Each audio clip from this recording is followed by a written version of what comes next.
Hi friends नमस्कार जय जगन्नाथ सांग मैंने केमती अच्छा भल अच्छा ना आशा करुच्ची आपने भलरे थे सांग मैंने सबुदिन पर आज भी नहीं आपने बहुत सारा टिप्स देखो जदि भिडियोटी भल लगे तो लाइक करेंगे सब्सक्राइब करेंगे और सांग मान सहित सेयार करदे। चलते आज फास्ट टिप्स देखिए।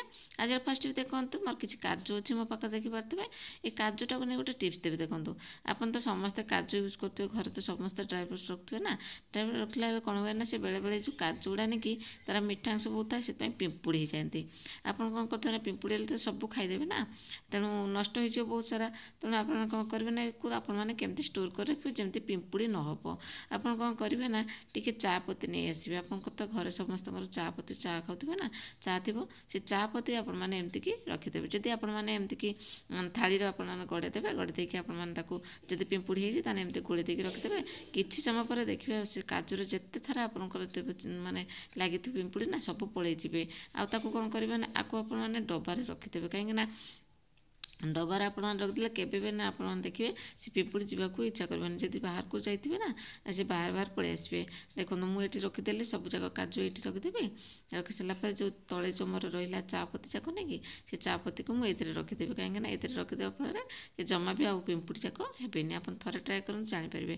ଦେଖନ୍ତୁ ମୁଁ ଏଠି ସବୁ ଯାକ ଏଠି ମୁଁ ଅଳ୍ପ ଟିକେ ପକାଇବେ ହାଫ ଚାମଚ ଭଳିଆ ମୋର ଏତିକି କାଜୁ ଥିଲା ମୁଁ ଏତିକି କାଜୁରେ ପକାଇଦେଲି। ବାକି ଯେତିକି କାଜୁ ଅଛି ସେପଟେ ବି ମୁଁ ଏତିକି ପକାଇଦେବି। ଟିକେ ଏମିତିକି ପକାଇକି ରଖେ ନା ସେଥିପାଇଁ ଆପଣଙ୍କ ସହିତ ସେୟାର କରିଦେଲି। ଆଶା କରି ଆପଣମାନଙ୍କୁ ଏଇ ଟିପ୍ସଟି ଭଲ ଲାଗିଥିବ ବୋଲିକି। ଯଦି ଭଲ ଲାଗିଛି ସାଙ୍ଗମାନଙ୍କ ସହିତ ସେୟାର କରିଦିଅନ୍ତୁ ଆଉ ଗୋଟେ ଲାଇକ୍ କରିଦିଅନ୍ତୁ। ତାପରେ ଆମେ ନେକ୍ସଟ ଟିପ୍ସ ଦେଖନ୍ତୁ ମୋ ପାଖରେ ଏଠି ପିଆଜ ଅଛି ଦେଖିପାରୁଥିବେ। ଆପଣ ତ ସମସ୍ତେ ପିଆଜ ୟୁଜ୍ କରୁଛନ୍ତି ରୋଷେଇ ଘରେ। ଆଉ ପିଆଜ କାଟିଲା ବେଳେ କ'ଣ କରେ ଜଣେ ଜଣେ ଛୁରୀରେ କାଟିବାକୁ ଇଚ୍ଛା କରନ୍ତି ଆଉ ପାରନ୍ତିନି କରିପାରନ୍ତିନି ଛୁରୀରେ କାଟି ପାରନ୍ତିନି। ସେଥିପାଇଁ ଆପଣମାନେ କ'ଣ କରିବେ ନା ନେଇଯିବେ ଗୋଟେ ବହୁତ ବଢ଼ିଆ ଟିପ୍ସଟେ ଦେବି ଆପଣମାନେ ପିଆଜଟା କେମିତି କାଟିପାରିବେ। ବେସିକାଲି କ'ଣ ମାନେ ହଷ୍ଟେଲରେ ରହୁଛନ୍ତି ପିଲାମାନେ ଯେଉଁ ପୁଅ ପିଲାମାନେ ସେମାନେ ତ ଛୁରୀରେ କାଟି ପାରୁନଥିବେ ନା ଆଉ ପନିକିରେ ଛୁରୀରେ ତାଙ୍କୁ ଅସୁବିଧା ହେବ କାଟିବାକୁ। ସେଥିପାଇଁ ଆପଣଙ୍କୁ ଦେଖେଇବି ଗୋଟେ ଆପଣମାନେ କେମିତି ଇଜି ପ୍ରୋସେସ୍ରେ ଆଉ ସେ ପିଆଜକୁ ଆପଣମାନେ ଆରାମସେ କାଟିପାରିବେ। ଗୃହିଣୀମାନଙ୍କ ପାଖରେ ଯଦି ଆପଣଙ୍କର ଛୁରୀ ନାହିଁ ଆପଣ ହଠାତ୍ ପାଉନାହାନ୍ତି କିନ୍ତୁ ଆପଣ ଦେଖିଥିବେ ଏମିତି ରଖିଦେବେ କ'ଣ କହିଲେ ଏ ଯେଉଁ ଆପଣ ସିରାପ୍ ପିଲାମାନଙ୍କର ଥିବ ନା ସିରାପ୍ର ଯେଉଁ ଠିପି ଥିବ ଆପଣ ଦେଖିଥିବେ ବୋତଲ ଠିପି ସେ ଠିପିଟା ଏଇଠି ୟୁଜ୍ କରିଦେବେ। ଦେଖିବେ ଆପଣଙ୍କର ପିଆଜ ଯଦି କଟା ଆରାମସେ ହେଇଯିବ। ଯେତେ ଆପଣମାନେ ଭାବିବେ ଛୋଟ ଛୋଟ କାଟିବା ପାଇଁ ଛୋଟ ଛୋଟ ପୁରା ପତଳା ପତଳା କରିପାରିବେ ମୋଟା ବି କରିପାରିବେ ଯଦି ଆପଣଙ୍କର ଇଚ୍ଛା। ଦେଖିବେ ମୁଁ ଏଇଠି କାଟିକି ଆପଣଙ୍କୁ ଦେଖାଉଛି। ଦେଖନ୍ତୁ ମୋ ପାଖରେ ଗୋଟେ ବୋତଲର ଠିପି ରଖିଛି ଦେଖିପାରୁଥିବେ। ଏଇ ଠିପିଟାକୁ ମୁଁ ନେଇକି ଏବେ କାଟିବି। ଦେଖନ୍ତୁ କେତେ ସୁନ୍ଦର ତାର ପୁରା ଛୁରୀ ଭଳିଆ ତାର ଗୋଟେ ଧାର ଥାଏ ନାଇଁ କି ସେ ସିରାପ୍ର ଆପଣମାନେ ଯେଉଁ ପିଲାମାନେ ସିରାପ୍ ଦେଉଛନ୍ତି ନା ସେ ସିରାପ୍ର ରହିଥିବ ସେ ଠିପିଟା ସେ ଠିପିଟା ଏଇଠି ବହୁତ ବଢ଼ିଆ କାମ କରିବେ। ଆପଣ ଧୋଇକି ସଫା କରି ରଖିଦେଇଥିବେ। ଯେତେବେଳେ ଆପଣମାନେ ଦେଖିବେ ଛୁରୀକି କିଛି ପାଉନାହାନ୍ତି ସେତେବେଳେ ଏଇଟାକୁ ରଖିଥିବେ। ଏଇଟା ବି ବେଳେବେଳେ କ'ଣ କାମ ଦିଏ। ଦେଖନ୍ତୁ ମୁଁ ଏଠି ସବୁ କାଟିକି ଆପଣଙ୍କୁ ଦେଖେଇବି। ପୁରା ଚୁନି ଚୁନି କରି କାଟିଦେବେ ଯେମିତି ଚାହିଁବେ ସେମିତି କାଟି ହେବ। ଆଉ ଶୀଘ୍ର ଶୀଘ୍ର କାଟିବାକୁ ଚାହିଁଲେ ଆପଣମାନେ ରୋଷେଇ କରୁଥିବେ ଯଦି ଆପଣଙ୍କର ମନେ ନାହିଁ ପିଆଜ କାଟିବା ପାଇଁକି ସାଙ୍ଗେ ସାଙ୍ଗେ ଏଇ ଠିପି ସାହାଯ୍ୟରେ ଆପଣମାନେ ପିଆଜ କାଟିକି ଆପଣ ୟୁଜ୍ କରିପାରିବେ। ବହୁତ ବଢ଼ିଆ ଟିପ୍ସଟା ସାଙ୍ଗମାନେ ଆଶା କରେ ଆପଣମାନଙ୍କୁ ଏଇ ଟିପ୍ସଟା ନିହାତି ଭଲ ଲାଗିଥିବ। ସବୁ ପୁଅ ପିଲାମାନେ ଯେଉଁମାନେ ହଷ୍ଟେଲ ରହୁଛନ୍ତି କି ଝିଅ ପିଲାମାନେ ରହୁଛନ୍ତି କି ଆପଣଙ୍କର ଗୃହିଣୀମାନେ ଏମିତିକି ଆପଣମାନେ ଛୁରୀ ପାଉନାହାନ୍ତି ଅସୁବିଧା ରହୁଛନ୍ତି ଛୁରୀରେ କାଟି ପାରୁନାହାନ୍ତି ତାହେଲେ ଏଇଥିରେ ଆପଣମାନେ ଆରାମସେ କାଟିଦେବେ। କେତେ ସୁନ୍ଦର ଭାବରେ ମୁଁ ଏଠି ପୁରା ଚୁନି ଚୁନି କରି କାଟିଦେଲି ଏ କେବଳ ଠିପି ମାଧ୍ୟମରେ। ଆଶା କରେ ଆପଣଙ୍କୁ ଏଇ ଟିପ୍ସଟି ଭଲ ଲାଗିଥିବ। ଯଦି ଭଲ ଲାଗିଛି ଗୋଟେ ଲାଇକ୍ କରିଦିଅନ୍ତୁ। ତାପରେ ଯାହା ନେକ୍ସଟ ଟିପ୍ସ ଦେଖନ୍ତୁ ଏଠି କିଛି ଲଙ୍କା ନେଇଛି ଦେଖିପାରୁଥିବେ। ଆଉ ଜାଣିଥିବେ ଶୁଖିଲା ଲଙ୍କା ଖାଇଲେ ତ ବେଶୀ ଗ୍ୟାସ୍ ହୁଏ ପେଟ ବହୁତ ଖରାପ ହୁଏ। ସେଥିପାଇଁ ଆପଣମାନେ ଶୁଖିଲା ଲଙ୍କା ପିଲାମାନଙ୍କୁ ଦେଲେ ବି ବହୁତ ଖରାପ ସେ ପାଟି ପୁଡ଼ ସେ ଖାଇପାରନ୍ତିନି। ତେଣୁ ଆପଣମାନେ କ'ଣ କରିବେ ନା ୟାର ବହୁତ କଡ଼ା ଅଂଶଟା ଆପଣ ବାହାର କରିଦିଅନ୍ତୁ। ଆଗେ କେମିତି କାଢ଼ିବେ ନା ଗରମ ପାଣି ଟିକେ ନେଇଯିବେ ଭଲ କି ଗରମ ହେଇଥିବା ଦରକାର। ଦେଖନ୍ତୁ ପୁରା ଗରମ ହେଇଥିବ ତାକୁ କ'ଣ କରିବେ ନା ଏଇ ଲଙ୍କାଟାକୁ ଆପଣମାନେ ଏମିତିକି ପକାଇଦେବେ ତା ଉପରେ ପକାଇ ଦେଇକି ଆପଣମାନେ ଏହାକୁ 10-15 ମିନିଟ୍ ଛାଡ଼ିଦେବେ କାହିଁକି ନା ଏଇଟା ପୁରା ସଫ୍ଟ ହେଇଯିବ। ସଫ୍ଟର ଗୋଟେ ଦେଖନ୍ତୁ ଏଲୁଭେରା ପାଣିଟା ବାହାରୁଛି ତାମାନେ କଡ଼ା ଅଂଶ ଗୁଡ଼ା ବହୁତ ସାରା ବାହାରିଗଲା ସେ ଗରମ ପାଣିରେ କି ଦେଖିପାରୁଥିବେ। ଏଇଟାକୁ ଏଭଳି ଦେଖିପାରିଲେ ପୁରା ଆପଣଙ୍କୁ ଦେଖାଉଛି ପୁରା ଡେମୋ କରିକି ଦେଖନ୍ତୁ ଏମିତି କରିକି ଆପଣମାନେ ତାକୁ ଲଙ୍କାଟାକୁ ଯେତେବେଳେ ୟୁଜ୍ କରୁଛନ୍ତି ଆପଣମାନେ ଗରମ ପାଣିରେ ପକାଇ ଦେଇ ତାକୁ ସଫ୍ଟ ହେଲା ପରେ ଆପଣ ୟୁଜ୍ କରନ୍ତୁ। ତାପରେ ଦେଖିବେ ଏତେ ଜୋର କଡ଼ା ବାସ୍ନା ହେବନି ସେ ପାଣିଟା ନା ପକାଇ ସାରିଲା ପରେ ଆପଣ ଜାଣିପାରିବେ ତାମାନେ କେତେ କଡ଼ା ଅଂଶଟା ବାହାରକୁ ବାହାରିଗଲା। ଆଉ ଗୋଟେ କହିବି ଏଟାର ଆଉ ଗୋଟେ ଟିପ୍ସ ଦେବି ସେଇ ଲଙ୍କାରେ କି ଆପଣ ଯଦି ଚାହିଁବେ ତାପରେ ବି ଆପଣମାନେ ପକାଇ ସାରିଲା ପରେ ଯଦି ଆପଣଙ୍କର ପାଟି ପୋଡ଼ୁଛି ବୋଲି ଭାବୁଥିବେ କି କ'ଣ ତାପରେ ଆପଣମାନେ ଏ ମଞ୍ଜି ଗୁଡ଼ା ସବୁ କାଢ଼ିକି ଆପଣ ଆହୁରି ୟୁଜ୍ କରିପାରିବେ। ଏ ହଳଦୀ ହଳଦୀ ପାଣି ଦେଖୁଛନ୍ତି କେତେ ବାହାରୁଛି କଡ଼ା ଅଂଶ ବାହାରୁଛି ମାନେ ମାନେ ଏତେ ଜୋର ପୋଡ଼ା ମାନେ ବାସ୍ନା ହେଉଛି ଆପଣ ବିଶ୍ୱାସ କରିପାରିବେନି। ଆପଣ ନିଜେ କଲେ ସେଇ ଟ୍ରାଏ କଲେ ଜାଣିପାରିବେ। ଆପଣ ଯେତେବେଳେ କରିବେ ସେତେବେଳେ କ'ଣ କରିବେ ନା ଏମିତିକି ଲଙ୍କାର ତା'ର ମଞ୍ଜିଟାକୁ ବାହାର କରିଦେବେ। ବାହାର କରିକି ଆପଣମାନେ ରୋଷେଇ କରନ୍ତୁ, କଲର୍ ବି ଆସିବ, ଆପଣ ବହୁତ ହି ବଢ଼ିଆ କାମ କରିବେ, ଆପଣଙ୍କ ପେଟ ଆଉ ଖରାପ ହେବନି।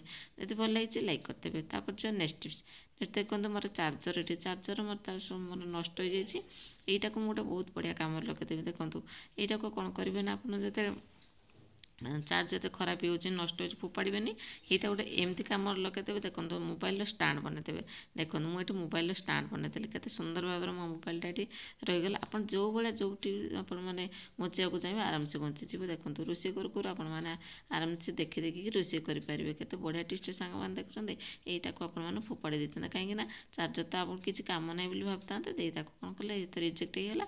ତାପରେ ନୂଆ ତ ନେଇ ଆସିବେ, ଏଇଟା କ'ଣ କରିବି ବୋଲି କହିକି ଫୋପାଡ଼ି ଦେଇଥାନ୍ତେ। ଦେଖିଲେ ଆପଣଙ୍କର ଦେଖେଇଦେଲି ଗୋଟେ କେତେ ସୁନ୍ଦର କାମରେ ଆପଣଙ୍କର ଲାଗିଯିବ। ଏମିତିକି ଆପଣ ମୋବାଇଲରେ ଷ୍ଟାଣ୍ଡକୁ ବନେଇ ପାରିବେ। ଆଶା କରେ ଟିପ୍ସଟି ଭଲ ଲାଗିଥିବ। ତାପରେ ଯିବା ନେକ୍ସଟ ଟିପ୍ସ, ଦେଖନ୍ତୁ ଏଇଠି ମୋର ସିରାପକୁ ନେଇକି ଦେଖୁଥିବେ ପିଲାମାନଙ୍କର ଯେତେ ସିରାପ ଆପଣ ଦେଉଥିବେ ନା, ସିରାପ ଯେତେବେଳେ ସରିଯିବ ତାର ଯେଉଁ ଏକ୍ସପାୟାରି ଡେଟ୍ ଗୋଟେ ଲେଖା ହେଇନି କି, ସେଇଟା ଲିଭିଯାଏ। କ'ଣ କହିଲେ ସେଇଟା ଯେଉଁ ମେଡ଼ିସିନ ଲିକେଜ୍ ହେଇକି ହାତ ବାଜିକିରି ସେଇଟା ହେଉଛି ଲିଭିଯାଏ। ଆପଣ କ'ଣ କରିବେ ନା, ମୁଁ ଏଠି କ'ଣ କରିଛି ନା ସେଲୋ ଟେପ୍ ଲଗେଇ ଦେଇଛି ତା ଉପରେ। ଆପଣ ଏମିତି ସେଲୋ ଟେପ୍ ଲଗେଇଦେବେ, ନହେଲେ ଆଉ ଗୋଟେ ଆପଣଙ୍କୁ ଦେବି ସେଇଟା। ଦେଖନ୍ତୁ ଏଥିରେ ଆପଣମାନେ ଫଟୋ ବି ଉଠେଇକି ଆପଣମାନେ ରଖିପାରିବେ। ରଖିସାରିଲା ପରେ ତ ଆପଣ ଜୁମ୍ କରିକି ଆପଣମାନେ ଦେଖିପାରିବେ ଏକ୍ସପାୟାରି ଡେଟ୍ଟା। ଆପଣ ଡେଟ୍ଟା ମାନେ ଭୁଲିବେନି। ଏଇଟା ଏମିତିକି ଆପଣମାନେ ଫଟୋ ଉଠେଇକି ବି ରଖିପାରିବେ। ଦୁଇଟା ଆପଣଙ୍କୁ ଟିପ୍ସ ଦେଲେ ଆପଣ ଯେଉଁଟା ଇଚ୍ଛା ସେଇଟା କରିପାରିବେ। ମୁଁ ଏଠି ଅଲରେଡ଼ି ଲଗେଇକି ରଖିଛି ମୋର ସେଲୋ ଟେପ୍ଟାକୁ ତା ଉପରେ, ଲେଖାଟା ଉପରକୁ, ମାନେ ଲିଭିବାର ନାହିଁ କି ଆପଣଙ୍କୁ ଦେଖାଯିବ। ଯଦି ଆପଣଙ୍କର ଆଖିର ପ୍ରୋବ୍ଲେମ୍ ଅଛି, ଆପଣଙ୍କର ପାୱାର କମିଯାଇଛି, ତାହେଲେ ଆପଣ ଫଟୋ ଉଠେଇକି ଏମିତି ଜୁମ୍ କରିକି ଦେଖିକି ମେଡ଼ିସିନ ଆଉ ଥରେ ଆଣିପାରିବେ। ଆଶା କରେ ଏଇ ଟିପ୍ସଟି ଭଲ ଲାଗିଥିବ ବୋଲିକି। ତାପରେ ଯେ ଆମେ ନେକ୍ସଟ ଟିପ୍ସ, ଦେଖନ୍ତୁ ଏଠି ମୋର ଗ୍ରାଇଣ୍ଡର କପ୍କୁ ନେଇକି ଦେଖନ୍ତୁ ସାଙ୍ଗମାନେ, ଗ୍ରାଇଣ୍ଡର ତ କପ୍ ଆପଣମାନେ ସମସ୍ତେ ୟୁଜ୍ କରୁଥିବେ। ଯେତେବେଳେ ଆପଣମାନେ ୟୁଜ୍ କରିସାରିଲା ମସଲା ବାଟି ସାରିଲା ପରେ କ'ଣ ମାନେ ଆମେ ଆଉ ସେ କପ୍ରେ ଧ୍ୟାନ ଦିଅନ୍ତିନି। କାହିଁକିନା ସେ ଧ୍ୟାନ ନଦେଲା ବେଳେ ସେ ଜଙ୍କ୍ ଲାଗିଯାଏ, ପାଣି ସବୁ ଲାଗିଥାଏ, ଲାଗିକିରି ସେ ଯେଉଁ ଜଙ୍କ୍ ଲାଗିଯାଏ ସେ ପ୍ଲେଟ୍ ଗୁଡ଼ା, ଯେଉଁଟାକି ଆପଣ ପ୍ଲେଟ୍ ଖୋରିବା ବନ୍ଦ ହେଇଯାଏ। ତେଣୁ ଆପଣ କ'ଣ କରିବେ, ତାକୁ ଶୁଖେଇବାକୁ ଦେବେ ଆପଣମାନେ। ଦେଖନ୍ତୁ ମୁଁ ଏଠି ଦୁଇଟା ନେଇଯାଇଛି, କ'ଣ କଲେ କ୍ଲଥ୍ କ୍ଲିପ୍ ନେଇକି ଯାଇଛି, ତାକୁ ମୁଁ ଏଠି ଶୁଖେଇ ଦେବି। ଯେତେବେଳେ ଆପଣ ଚାହିଁବେ ସେତେବେଳେ ଆପଣମାନେ ଏଇଟାକୁ ଏମିତିକି ଶୁଖେଇ ଦେବେ। ତଳେ ଉପରେ ଆପଣମାନେ ପବନ ବାଜିକି ଦେଖିବେ ସେ ଆରାମସେ ଶୁଖିଯିବ। ଦେଖନ୍ତୁ ମୁଁ ଆପଣଙ୍କୁ ଭଲକି ସିଧା କରିକି ଦେଖେଇ ଦେଉଛି। ପୁରା ଏମିତି କରିକି ଆପଣ ଢାଙ୍କୁଣି ଦେଇଦେବେ। ତାପରେ ଆପଣମାନେ ଏମିତିକି ପୁରା ତାକୁ ତଳେ ଉପରେ ଯେମିତି ଶୁଖିବ, ଆପଣମାନେ ଏମିତିକି କ୍ଲିପ୍ ତାକୁ ଲଗେଇଦେବେ। ଦେଖନ୍ତୁ ସାଙ୍ଗମାନେ କେତେ ସୁନ୍ଦର ଟିପ୍ସ ସାଙ୍ଗମାନେ। ଏଇଟାକୁ ଆପଣମାନେ ବହୁତ ବଢ଼ିଆ ସେ ଆପଣମାନେ ଶୁଖେଇ ଦେବେ, ଆପଣଙ୍କର କିଛି ବି ଖରାପ ହେବନି। ଆଉ ଆଶା କରି ଟିପ୍ସଟି ଭଲ ଲାଗିଥାଏ। ସାଙ୍ଗମାନେ ସବୁ ଟିପ୍ସଟା ଦେଖିଲେ କେଉଁ ଟିପ୍ସଟା ବେଶୀ ଭଲ ଲାଗିଲା କମେଣ୍ଟ ମାଧ୍ୟମରେ ନିହାତି ଜଣାଇବେ। ଆଜି ପାଇଁ ରହୁଛି, ପୁଣି ଦେଖା ହେବ ନେକ୍ସଟ ଭିଡ଼ିଓରେ ନ୍ୟୁ ଟିପ୍ସ ସହିତ। Thanks for watching, thanks for lovely support, bye, take care.